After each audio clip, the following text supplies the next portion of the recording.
Alors un autre aspect aussi de la vérification extérieure, c'est qu'on va vérifier tout ce qui va être écart entre deux panneaux de carrosserie. C'est-à-dire on va vérifier que l'écart ici est le même que celui-ci, à peu près, on n'est pas sur de la perfection. Mais là par exemple sur celui-là, on voit qu'ici là ça a l'air d'être bien, mais qu'ici là il y a une petite zone un petit peu ambiguë. Donc là ce panneau aurait pu être tordu un petit peu ou alors pas d'origine, refait, à vérifier en tout cas. Mais là par exemple sur le capot, ici on voit que, juste là on voit que c'est pas du tout à niveau. Okay, et donc ça peut soit dire que le capot est déréglé, donc il y a des pattes de réglage dans les capots, ou alors qu'il y a eu un accident et que tout s'est un petit peu déplacé. Par exemple, on peut avoir aussi les pare-chocs comme ça, là, qui vont être complètement décalés. Okay, et un pare-choc qui va être complètement décalé est généralement signe que quelqu'un a fait une petite marche arrière, vous voyez, sur le pare-choc. Et en fait, quand on appuie sur un pare-choc, il va avoir tendance à se plier dans l'autre sens parce qu'en fait il est maintenu ici et ici, sauf que quand on appuie là, forcément il va avoir tendance à un petit peu se plier dans l'autre sens. Il y a aussi un autre aspect qui est important de vérifier, c'est tout ce qui va être alignement de la porte, mais là dans cet angle-ci, c'est-à-dire, si vous voulez, on va vérifier que ici et ici, on soit bien parfait. Mais même s'il y a un petit millimètre de décalage, en fait ça va nous créer un petit jour à cet endroit-là. Attendez, je vais vous montrer. Ici, on va avoir un petit jour, vous voyez, il y a un petit peu d'air qui peut passer et en fait, à haute vitesse, c'est-à-dire sur l'autoroute par exemple, on va avoir un petit sifflement d'air qui va être très dérangeant.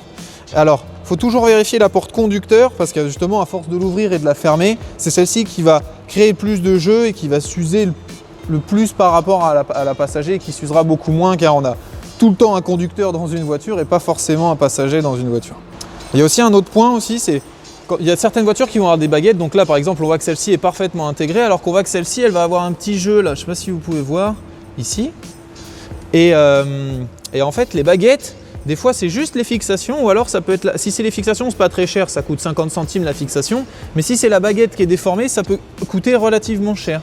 Donc en fait ce qu'on fait c'est qu'on appuie un petit peu dessus, on essaye de voir si elle n'a pas été tout simplement collée, donc on la bouge un petit peu et si on voit qu'elle tient, il n'y a pas trop de soucis. Après là, vous voyez, c'est assez léger, mais des fois on peut avoir des baguettes qui sont ouvertes comme ça et des fois il faut remplacer la baguette. Une baguette, ça peut très vite coûter cher si c'est un modèle spécifique ou autre. Ça peut très vite monter à 50-100 € la baguette. Bon, en règle générale, c'est moins, mais on ne sait jamais. Alors tout ce qui va être contrôle des écarts, vous allez aussi avoir le contrôle du toit ouvrant. Alors là, c'est assez simple, vous faites un contrôle visuel, vous regardez que l'écart est identique sur le contour, qu'il n'y ait pas un endroit qui soit beaucoup plus enfoncé que l'autre. Il peut y avoir un tout petit jeu fonctionnel, mais il ne faut pas qu'il y ait 1 cm de décalage. Et après, à l'intérieur de la voiture, vous regarderez sur le contour s'il n'y a pas des traces d'humidité ou un peu comme des taches d'eau, vous savez, sur les sièges ou sur les canapés par exemple, on peut avoir des taches de liquide. Et bien, vous aurez exactement la même chose tout autour sur le ciel de toit. Donc ça, c'est important de vérifier. Ça vous dira si toit ouvrant fuit ou pas. Alors dans la vérification du châssis, on va aussi vérifier les longerons. Alors les longerons, c'est des parties qui sont généralement sur ces endroits-là du moteur. Alors là, comme vous pouvez le voir, malheureusement, on ne va pas pouvoir bien voir les longerons. Alors après, il est très simple de, par exemple, enlever la boîte à air. Là, par exemple, elle est tenue par 2 vis. Donc on enlève ces 2 vis, on déboîte les crochets ici, on va pouvoir enlever, on aura une bien meilleure vue. Et de l'autre côté, on va aussi démonter le récupérateur d'huile et on va gagner énormément de place et on pourra bien mieux vérifier. On a beaucoup plus de place, on voit bien mieux. Alors en fait, donc le longeron, c'est cette partie-ci. Donc c'est la partie métallique qui est juste là, qui va jusque le pare-choc avant, ok, là-bas. Donc ça va très loin. Alors on vérifie qu'il n'y a pas tout simplement, vous voyez, de déformation, de traces de soudure, de découpes, de bouts de métal qui ont été rajoutés par-dessus comme des pansements et qui ont été ressoudés autour. Donc là par exemple, on voit que celui-ci, il a l'air d'être en bon état. Il n'y a pas de déformation visuelle, on va dire ça comme ça. Et l'autre côté, bon, on voit toujours pas très bien, on voit un petit peu mieux, mais certains tuyaux vont être flexibles, donc on va pouvoir décaler un petit peu et venir vérifier l'intégralité du longeron. Donc là, par exemple, on ne voit pas de déformation, enfin du moins moi je n'en vois pas. Et à première vue, ça a l'air d'être en bon état. Pareil, on va vérifier aussi si on n'y trouve pas des présences de rouille, surtout sur les anciens véhicules. On va vérifier en fait tout ce qui peut être défaut esthétique et signe qu'il y a eu soit modification, soit qu'il il y a eu masquage de défauts ou autre. Donc il faut toujours faire attention aux longerons, car ça sera vérifié au contrôle technique. Et si les longerons sont touchés, ça va dépendre de la déformation, mais normalement dès que c'est touché, ça ne passe pas le contrôle technique, ça demande une réparation, ce qu'on appelle un marbre. Et un marbre, c'est une réflexion du châssis, il réaligne tout le châssis, il vérifie tout. Et ça peut coûter très cher selon, ça peut être pas cher comme ça peut être très cher. Donc faut faire très attention à ça.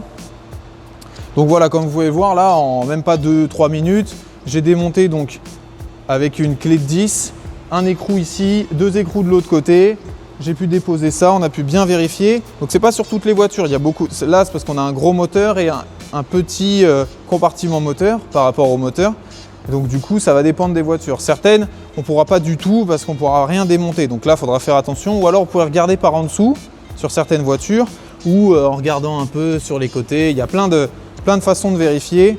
Maintenant ça c'est propre à chaque voiture. Mais si vous pouvez par exemple démonter la boîte à air comme ça très rapidement, ça permet d'avoir un bien meilleur visuel et vous allez aussi vous permettre de vérifier un peu les fuites moteurs ou autres.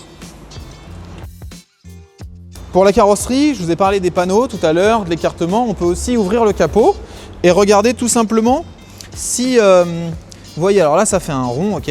Et en fait, si quelqu'un démonte ses vis, et ben en fait il va y avoir la marque des vis en dessous. Là par exemple, ici on le voit. Par exemple, vous voyez qu'ici, là, il y a. Alors attendez, je vais mettre un peu de flash. Ah bon, on voit. Vous voyez qu'ici, il y a la vis et une empreinte à côté. Donc là, on voit que ça a été démonté et que ça a été décalé. Alors qu'ici, on voit qu'il n'y a aucun décalage. On est parfait. Donc vous allez pouvoir vérifier aussi ici si ça a été démonté. Vous allez pouvoir voir si, imaginons ce panneau est tordu un petit peu comme ça, vous allez avoir une vis qui va être un peu décalée par là, une vis qui va être décalée par là, une vis par là et autres. Donc ça, il faut énormément vérifier ces points-là. C'est très rapide, hein. On lève le capot, on vérifie ça, on vérifie ici aussi, on vérifie les choses structurelles. Donc ça va être la grosse barre qui est ici, les amortisseurs. Là, c'est pour la carrosserie, c'est pas vraiment structurel, mais on vérifie aussi, parce que c'est quand même intéressant de savoir s'il n'y a pas eu un défaut ou s'il n'y a pas eu un accident. Donc là, on va vérifier l'autre côté. Là, par exemple, on voit ici, vous voyez que là, le marquage, là, on le voit, là, il y a le défaut. Vous voyez, donc on voit qu'ici, ça a tapé. Et pour le coup, effectivement, cette voiture-là a tapé ici. Il y a même eu une réparation qui d'ailleurs se voit, elle a été très mal faite.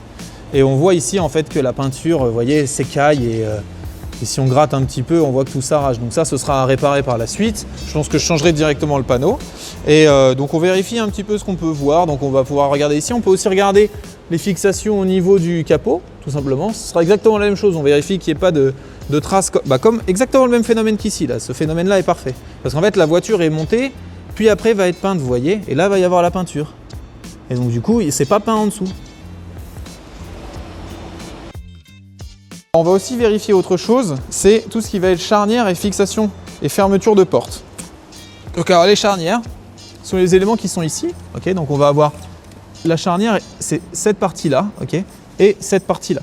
Donc on va tout simplement regarder que les écrous, pareil, n'ont pas été desserrés, ne font pas une trace comme pour sous le capot. Là, on va avoir les traces de marque et on va vérifier que justement ça n'a pas été démonté. Après, ça peut être démonté si par exemple la personne veut réaligner la porte, il se peut que ça ait été démonté, mais il faut lui poser la question si ça a été fait par son mécano ou autre quand même, ou si par exemple la porte n'a pas été changée ou autre. Mieux vaut se renseigner en tout cas. Quand on voit une marque de réparation, il faut se renseigner.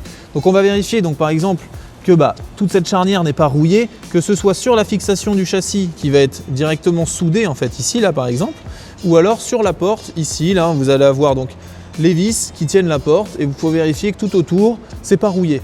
Donc là c'est super sain là à cet endroit là, donc il n'y a aucun souci. On va voir aussi la même chose derrière là, en dessous là, c'est très sain, donc moi de ce côté là aucun problème. On va aussi penser à vérifier, c'est bête hein, mais il faut penser à vérifier que cette attache là ne bouge pas, n'ait pas de jeu, parce que des fois il peut s'avérer qu'il y a un peu de jeu. Donc alors généralement c'est tout simplement les vis là qui se sont desserrées. On va vérifier aussi qu'il n'y ait pas de rouille. Ça s'enlève très facilement, vous voyez, je l'ai enlevé à la main. Et ça se remet aussi très très facilement. Hop. Et on va aussi venir vérifier directement ici la charnière. Donc là, on commence à voir un léger phénomène d'oxydation ici. Bon là c'est de surface, c'est très léger. Là c'est comme s'il n'y avait rien. Hein. C'est juste parce qu'à force de desserrer, resserrer, parce que pour essayer de bien aligner la porte, ça se joue aussi ici. On va desserrer ces trucs-là, on va décaler la charnière, on va décaler aussi l'autre là-bas et ça va permettre de plus ou moins fermer la porte. Donc on vérifie tout ça, on vérifie si c'est pas oxydé, s'il n'y a pas quelque chose d'alarmant. Et s'il n'y a rien d'alarmant, le système de fermeture est sain, les charnières tiennent bien. Après, on peut essayer de bouger un petit peu la porte. On la soulève un petit peu. Bon, ça, faut pas trop le faire. Faut y aller doucement en fait. On voit juste si, quand vous soulevez la porte, il y a un jeu qui se fait ou pas. Bon, là, en l'occurrence, il n'y a rien du tout. La porte se maintient bien, elle se ferme bien. Pas de souci, rien à dire sur cette porte.